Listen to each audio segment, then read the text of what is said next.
आध्यात्मिक उपन्यास वचन में आपका एक बार फिर से स्वागत है। आज अध्याय 13 राम का सीता को वचन देना। संध्या का समय था। रक्तवर्ण मेघों की सीढ़ियां उतरते उतरते भगवान सूर्य पाताल लोक रूपी सरोवर में उतरते जा रहे थे। विपरीत दिशा से चंद्रदेव मधुर मुस्कान के साथ उदित हो रहे थे। पक्षियों के समूह पंक्तिबद्ध हो अपने अपने घोंसलों की ओर प्रस्थान कर रहे थे। महल की छत पर विभिन्न पुष्पों से सुवासित लताओं और पौधों से घिरे राम संध्या के इस सौंदर्य में ध्यानस्थ हो गए थे। वे झूले पर अधलेटे से थे। उनके नीरज नयन प्रत्येक प्राकृतिक छटा को निहार रहे थे। क्षण भर को वे अपने नयन इस प्रकार मूंदते जैसे किसी अति स्वादिष्ट पेय पदार्थ को कोई धीरे धीरे एक एक घूंट भर उसका पूरा आनंद लेकर पीता हो। सौंदर्य का एक घूंट पीते ही उनके नेत्र अलौकिक मद के प्रभाव से मूंद जाते और अधरों पर मुस्कान तैर जाती। सीताराम के हाथों को अपने हाथों के लिए कोमलता के साथ ताली बजाते हुए उस पलंग नुमा झूले को कुछ कुछ समय के अंतराल पर झोंटा भी दे रही थीं। सीताराम की आनंदित मुद्रा को देखकर मुग्ध स्वभाव से उनको निहार रही थीं। प्रियतम, सीता के संबोधन में संगीत था, जैसे किसी वीणा स्वर ने पुकारा हो। राम ने सीता की ओर देखा और मुस्कुराते हुए झूले पर सज्जित अनेक मालाओं में से एक को कोमलता से उठाकर सीता के कंठ में लपेट दिया। ओह राम! सीता के पूरे शरीर में आनंद की एक लहर उठी और राम ने चौकी पर रखे पूजा के थाल की ओर अपना हाथ बढ़ाया और उसमें रखे चंदन को अपनी उंगली पर लगाकर सीता के कपोल पर लगा दिया। सीता निहाल हो रही थी। आपके सानिध्य में समय जैसे पंख लगाकर उड़ने लगता है। और ये जो नवचर उड़ रहे हैं, इनकी ओर भी तो देखो। कितने कितने प्रकार के पक्षी अपनी विभिन्न बोलियों में हर्ष से भरे भोजन की खोज में दिन भर सुख दुख को भोगने के पश्चात घर लौटने को कैसे उत्सुक हैं। क्या तुम श्रीमत से पूर्ण यह प्राकृतिक सौंदर्य नहीं देख रही हो? राम ने सीता की ताली के साथ सहयोग करना आरंभ किया। मैं सब देख रही हूँ स्वामी, किंतु आपकी आंखों से। आपकी आंखों में बिना झांके मैं जो भी दृश्य देखती हूँ, उनमें ना कोई रस जान पड़ता है और ना ही संगीत। आपको देखने के बाद कुछ अन्य देखने में मेरा रस नहीं रह गया है। सीता ने राम के कुंचित केशों को अपने स्पर्श से सहलाया और भक्तिपूर्ण स्वर में बोली, जानते हैं, मैंने गौरी से कभी कुछ नहीं मांगा था। जिस दिन आपके प्रथम दर्शन हुए, उस दिन से ही मैं राम हो गई थी। मुझे गौरी में भी आप ही दिखाई दे रहे थे। सर्वत्र आप थे। मैंने आपके ही सपने सजाए थे। आप ही आप मेरे हृदय में समाये थे। मैंने गौरी के चरणों में मस्तक रखकर आपको ही मांगा था। सीते, राम के स्वर में प्रेम की गंगा बह रही थी। जानती हो, मैं भी तब सीता ही हो गया था। मुझे भी तो तुम्हारे नाम भी ज्ञात नहीं था। तुम्हें तो मेरे लिए तब अज्ञात देवी थी और मेरे मन में आया कि मैं गुरुदेव से तुम्हारे विषय में प्रत्यक्ष चर्चा करूं और उनसे कहूं कि वे इस बात का पता करवाएं कि मैंने जिस देवी की गौरी के मंदिर में देखा वह कौन है। फिर आपने उनसे कहा क्यों नहीं?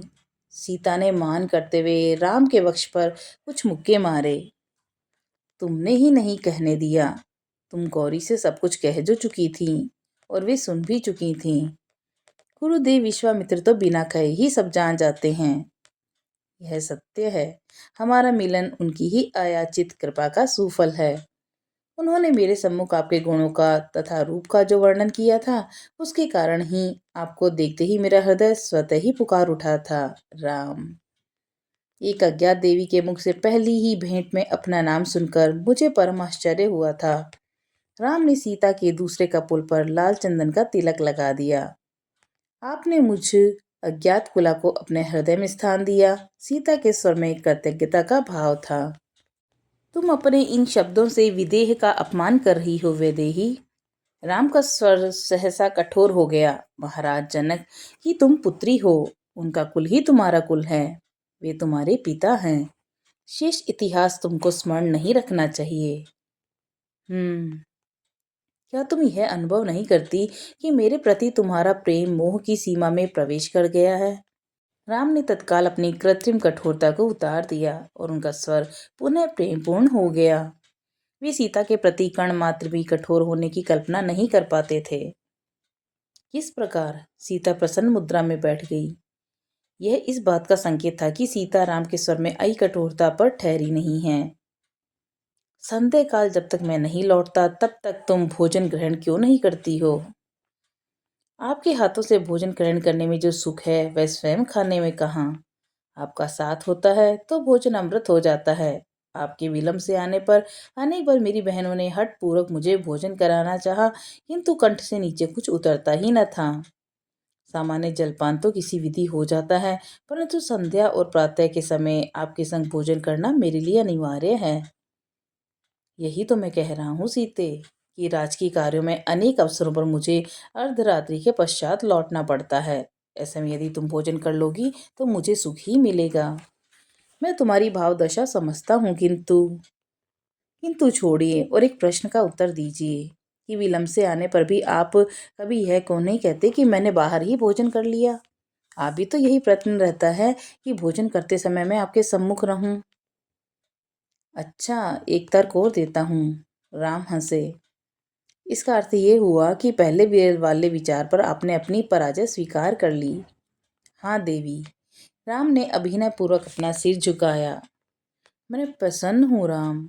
सीता का शिशुवत स्वर खिलखिलाया। अब आप अपना दूसरा तर्क प्रस्तुत करें। जो आज्ञा देवी। राम बोले। आप हमारी माताओं को अपनी प्रेरणा का स्रोत बनाएं। वे सभी महाराज दशरथ की अनुपस्थिति में भोजन इत्यादि स्वादिष्ट उत्तम पदार्थ ग्रहण कर लेती हैं, किंतु इसका यह अर्थ नहीं है कि वे महाराज से कम प्रेम करती हैं। सीता कुछ नहीं बोली। तुमने उत्तर नहीं दिया। सीता का मौन पूर्ववत रहा। राम ने सीता की ओर देखा। सीता की आंखों से अश्रुधारा बह रही थी, आंखों में लाली उतरने लगी थी। मेरा अभिप्राय यह नहीं था कि तुम मुझसे कम प्रेम करती हो या प्रेम का मात्र प्रदर्शन करती हो। ओ सीते, मैं तो परिहास कर रहा था। राम का स्वर ये स्पष्ट ध्वनि दे रहा था कि सीता को ठेस पहुंचाकर वे स्वयं आहत हो गए हैं। वे स्वयं सीता के प्रति प्रेमपूर्ण हैं। फिर सीता को परिहास में भी उन्हें सताना नहीं चाहिए। यह बात नहीं आर्यपुत्र। सीता ने अपने बहते अश्रु पोंछे। उस समय पश्चात आप अयोध्या के राजा बनेंगे और राजा बनने के पश्चात मेरे पास समय का अभाव हो जाएगा। तब तुम्हारी प्रतीक्षा की अवधि और बढ़ जाएगी। क्यों? यही तुम्हारी चिंता का विषय है ना? राम ने वातावरण को हंसी ठिठोली में परिवर्तित करना चाहा। नहीं स्वामी। तो राजा बनने के पश्चात अन्य देशों के राजा ये चाहेंगे कि अयोध्या जैसे समृद्ध और शक्तिशाली साम्राज्य के साथ उनके मधुर और मैत्रीपूर्ण संबंध हो। कुछ देश इससे भी एक पग आगे बढ़कर अयोध्या के साथ पारिवारिक संबंध स्थापित करना चाहेंगे और उसके लिए क्षत्रिय समाज में सबसे अधिक प्रचलन यह है कि कम बलशाली राजा अपने से शक्तिशाली राजा के साथ अपनी पुत्री अथवा बहन का विवाह कर देता है, जिसके कारण बहुपत्नित्व प्रथा का प्रचलन है। अनेक राजा चाहेंगे कि आप अनेक विवाह हों। आपके सभासद और मंत्रीगण भी निश्चित ही इस बात का अनुमोदन करेंगे, किंतु कि ऐसा करना अयोध्या के हित में है। जिस देश के साथ वैवाहिक संबंध हो जाता है उस दशा में कम से कम वह राष्ट्र तो शत्रु नहीं ही रह जाता। मधुर संबंध बनाने का कारण लेकर विवाह करने को मैं अधम कोटि का व्यापार मानता हूँ। विवाह के मूल में न तो काम वासना होनी चाहिए और न ही संधियों की नीति। राम विवाह का केंद्र प्रेम को स्वीकार करता है। प्रेम के अभाव में विवाह केवल बंधन है और प्रेम के साथ विवाह एक सुंदर और मधुर संबंध है। राम का प्रत्येक शब्द उनके दर्शन को प्रमाणित कर रहा था। आपका वही प्रगाढ़ संबंध मैं अनुभव करती हूँ, किंतु वर्तमान राज समाज में बहुविवाह का प्रचलन है। इसे सम्मान और समृद्धि का प्रतीक माना जाता है। यदि आपके पिता की ओर से यह आदेश आता कि आपको उनके समान अनेक विवाह करने हैं, तब भी क्या आप यही बात कह सकेंगे? हाँ, तब भी मैं यही बात कह सकूंगा। क्या पिता की आज्ञा का भी तिरस्कार कर देंगे? नहीं। उनकी आज्ञा का तिरस्कार नहीं होगा। तो दोनों बातें एक साथ कैसे संभव हैं? क्योंकि पिता ऐसी कभी आज्ञा देंगे ही नहीं। यह आप कैसे कह सकते हैं? क्योंकि इस विषय में मैं अपने मत से उनको विवाह से बहुत पहले ही अवगत करा चुका हूँ। वे ये आदेश कभी नहीं देंगे। वे व्रत का अर्थ भली भांति जानते हैं। महाराज किसी के व्रत के प्रतिकूल कभी आदेश नहीं देते। वे प्रतिज्ञा अथवा वचन का मर्म जानते हैं। राम ने सीता के मुख को अपने हाथों में थामा और उसकी आंखों में आंखें डालकर बोले, सीते, तुम निशंक रहो। तुम्हारे अतिरिक्त राम के मन में अन्य किसी नारी की छवि कभी नहीं होगी। यह राम का वचन है। मैं तुम्हें पत्नी नहीं वर्ण अर्धांगिनी मानता हूँ। और माताएं, उन्हें तुम इतनी प्रिय हो कि तुम्हारे अतिरिक्त अन्य किसी की कामना उनको नहीं है। फिर वे महाराज की अनेक पत्नियों के व्यवहारिक कठिनाइयों को इतना झेल चुकी हैं कि स्वयं उनके हृदय में अपने पुत्र के लिए और वधुओं के लाने की कोई लालसा नहीं है। ओह राम, आपने मुझे निर्भर कर दिया। श्री रामचंद्र जी की जय। लक्ष्मण का स्वर गूंजा। लो, लक्ष्मण आ गया। उनके हृदय में बैठा चंचल बालक सदैव सक्रिय रहता है। ये हंसेगा और हंसाएगा अथवा क्रुद्ध होगा और सामने वाले को रुलाकर छोड़ेगा। सीता के स्वर में लक्ष्मण के प्रति अपार स्नेह और गर्व था। लक्ष्मण के साथ भरत और शत्रुघ्न भी आ गए थे। उनके पीछे उनकी पत्नियों ने भी प्रवेश किया और सभी ने आदरपूर्वक राम और सीता की वंदना की। राम ने सभी को पुचकार कर आशीर्वाद दिया और सीता ने उर्मिला, मांडवी और श्रुतकीर्ति को आलिंगनबद्ध कर प्यार किया। संभवतः कोई गंभीर चर्चा हो रही थी। लक्ष्मण ने चुहल की। हाँ लक्ष्मण, सीता तुम्हारे महान गुणों की प्रशंसा कर रही थी। राम ने लक्ष्मण को चिढ़ाया। किंतु भाभी की आंखों से तो ऐसा लग रहा है जैसे आपने भाभी को कठोर शब्द कहे हैं। शत्रुघ्न ने मंद स्वर में कहा, किंतु उस स्वर का लक्ष्य सभी तक अपनी बात संप्रेषित करना भी था, जिसमें वह सफल हुआ। मेरा एक प्रश्न है। सीता सहज प्रसन्नता से बोली। आहा, प्रश्नों से तो मुझे बहुत प्रेम है। वास्तव में मुझे प्रश्न चिन्ह ही प्रिय है। प्रश्न होंगे तो उत्तर खोजे जाएंगे और उत्तर खोजे जाएंगे तो समस्या के समाधान सामने आएंगे और समाधान सामने आएंगे तो भी आप मौन धारण नहीं करने वाले। शत्रुघ्न ने लक्ष्मण की बात काट दी और बोला, भाभी की वाणी सुनेंगे या अपना गीत ही गाते रहेंगे? ओह, दास क्षमा प्रार्थी है। लक्ष्मण ने अभिनय पूर्वक सभी के आगे सिर झुकाया। यदि कोई आज अन्य राजा अपनी पुत्री को वीर शुल्का घोषित कर धनुष भंग की आज्ञा प्रतिज्ञा पूर्ण होने पर उस क्षत्रिय से अपनी पुत्री के विवाह की घोषणा कर दे, तो ऐसी स्थिति में नरश्रेष्ठ आर्यपुत्र रघुकुल गौरव श्री राम क्या करेंगे? सीता ने भरत, लक्ष्मण और शत्रुघ्न पर अपनी पारदर्शी और शोधपूर्ण दृष्टि टिका दी। हम सभी भाई एकनिष्ठ पत्नी व्रतधारी हैं, अतः हमारे लिए ऐसा कोई भी प्रस्ताव था निमंत्रण ग्राह्य नहीं है। भरत ने शालीन रूप से निवेदन किया। ऐसा अमर्यादित भाव हमारे हृदय में आ ही नहीं सकता। भरत भाई, लक्ष्मण ने पुकारा। कहो लक्ष्मण, आप कभी अपनी इस गंभीरता और मर्यादा का त्याग करेंगे? एक तो आप सदा मौन धारण किए रहते हैं, फिर यदा कदा ये मौनी बाबा कुछ बोलेंगे भी तो वह उपदेश का रूप लिए होता है। कभी हास्यपूर्ण उत्तर भी दे दिया करें भरत भाई। इस गंभीर प्रश्न का उत्तर हास्यपूर्ण कैसे हो सकता है?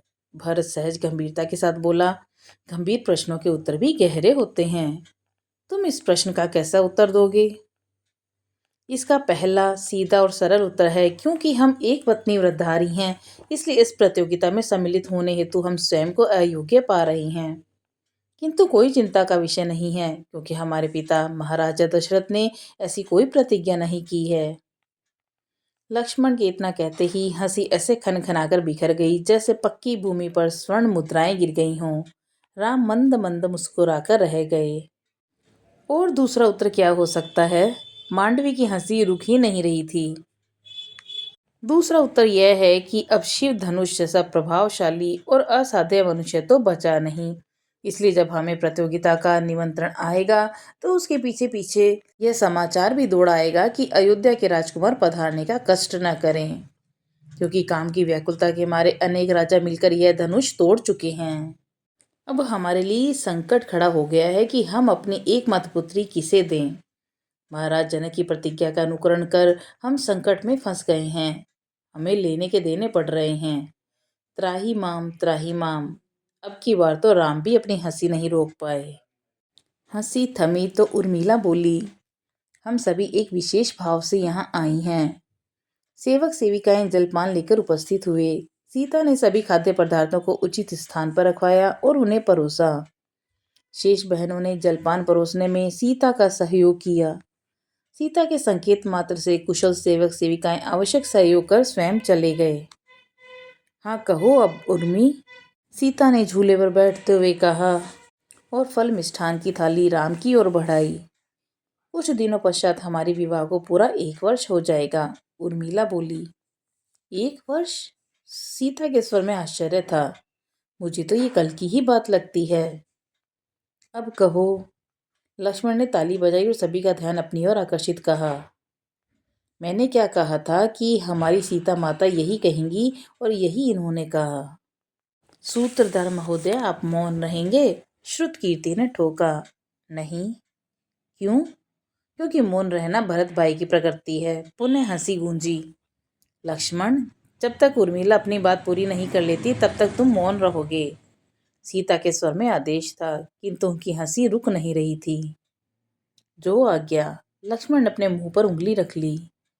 हम सभी इस उपलक्ष्य में 3 दिवसीय वन विहार का कार्यक्रम रखना चाह रही हैं। प्रकृति की गोद में नौका विहार इत्यादि आयोजनों के साथ हम यह उत्सव मनाना चाहती हैं। इस संबंध में आपकी इच्छा और अनुमति हमारे लिए अपेक्षित है। उर्मी, तुम सबने तो मेरे मन की बात प्रकट कर दी। सीता ने राम की ओर देखा। आर्यपुत्र, स्वीकृति में राम भी मुस्कुरा दिए। भरत शत्रुघ्न, राम बोले, पश्चिमी कृषि क्षेत्र के कृषक प्रतिनिधियों की प्रार्थना पर तुमने विचार किया? आर्यपुत्र, आप राजकीय चर्चा करें, हम कक्ष में जा रही हैं। सीता झूले से उठी और उनके साथ ही उर्मिला, मांडवी, श्रुतकीर्ति भी अपने स्थान से उठी। आप देवियां कक्ष में जाएं और हम भाइयों को एकांत मिले, इसलिए तो श्री राम ने ये चर्चा आरंभ की है। लक्ष्मण बोला। लक्ष्मण? सीता ने मुस्कुराकर लक्ष्मण की ओर देखा। उर्मी की बात पूरी होने के पश्चात ही मैंने अपना मौन भंग किया है और लक्ष्मण ने अपनी सफाई दी। ठीक है, क्षमा किया। उर्मिला ने लक्ष्मण को जैसे चिढ़ाया। सभी बहनों ने कक्ष की ओर प्रस्थान किया। पश्चिमी प्रांत के कृषकों का कहना है कि अनेक दस्यु उनकी फसलें लूट कर ले जाते हैं और उनके इस कार्य में राज कर्मचारियों का भी हाथ रहता है। वे उनसे मिले हुए हैं, शत्रुघ्न ने बताया। लक्ष्मण, राम बोले, तुम कल पश्चिमी प्रांत में जाओ और दस्युओं और उनके राज्य कर्मचारियों को तत्काल दंड दो। प्रजा को सताने वाला एक भी मनुष्य दंडित हुए बिना नहीं रहे, चाहे वह किसी भी पद पे हो, उसे तत्काल दंडित करना। राम ने भरत की ओर देखा। गुरुकुलों की ओर से जो सहायता मांगी गई थी उसे आपके निर्देशानुसार पूरा कर दिया गया है। भरत, तुम राज्य की शिक्षा व्यवस्था को बहुत ही सुंदर ढंग से चला रहे हो। इस बात का विशेष ध्यान रखना कि शिक्षा पर व्यय किया गया धन ही किसी भी राष्ट्र की समृद्धि का सबसे बड़ा माध्यम होता है। भाई, शत्रुघ्न बोला, विभिन्न देशों के मंत्रियों के एक सम्मेलन में राज्य द्वारा कर प्राप्त करने के संबंध में चर्चा हो रही थी। वहां हम मंत्री प्रवर सौमंत्र जी के साथ गए थे। वहां अनेक मंत्रियों का मत था कि हम करों में जिस प्रकार छूट देते हैं, वैसे ही दी गई छूट से राज्य की आय में हानि होती है। यदि ये छूट व्यर्थ है। प्रजा के दुख और कष्ट में ही राज्य की सबसे बड़ी हानि है। राजनीति कोई व्यापार नहीं है, वरन परिवार को चलाने की एक सुंदर व्यवस्था है। समस्त देश की प्रजा परिवार के सदस्य के रूप में जब तक नहीं देखी जाएगी, तब तक सुखी राष्ट्र का निर्माण संभव नहीं होता। राम बोले, राजा को प्रजा से उस प्रकार लेना चाहिए जिससे मधुमक्षिका अपना अथवा भ्रमर पुष्प का रसपान करती है, किंतु उसके रसपान करने से पुष्प को कोई कष्ट अथवा भाव का अनुभव नहीं होता, वरन वह आनंदित भी होता है। मधुमक्षिका द्वारा रसपान के पश्चात पुष्प का सौंदर्य और बढ़ जाता है। भाई, इसलिए प्रजा आपको अपना पिता मानती है। शत्रुघ्न बोला, आपकी आज्ञा का पालन होगा। प्रसन्न रहो और सदा प्रजा के हित संपादन में तत्पर और सजग रहो।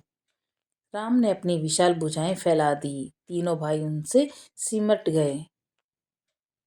भाई, भरत ने राम के हाथों को अपने माथे से लगाया। बोलो भरत, क्या बात है? राम ने भरत के सिर पर स्नेहपूर्वक हाथ फेरा। शत्रुघ्न और लक्ष्मण की दृष्टि भरत पे जा टिकी। कल पिताजी ने बुलाया था, कह रहे थे कि तुम्हारे मामा बहुत दिनों से यहाँ आए हुए हैं और अब वे वापस केकई देश जाना चाहते हैं। मामा भी वहीं थे। वे बोले महाराज भरत को साथ लेकर जाऊंगा। पिताजी हंस दिए और बोले मुझे ज्ञात था तुम यही कहोगे। तुमने इतने दिन यह बात कहने में इतना धैर्य क्यों रखा? तब पिताजी क्या बोले? शत्रुघ्न ने पूछा।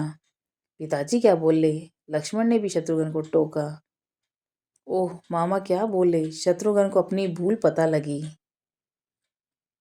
उन्होंने अति सुंदर उत्तर दिया। वे बोले महाराज, जीवन में बहुत सी बातें स्वाभाविक रूप से समझी जाती हैं।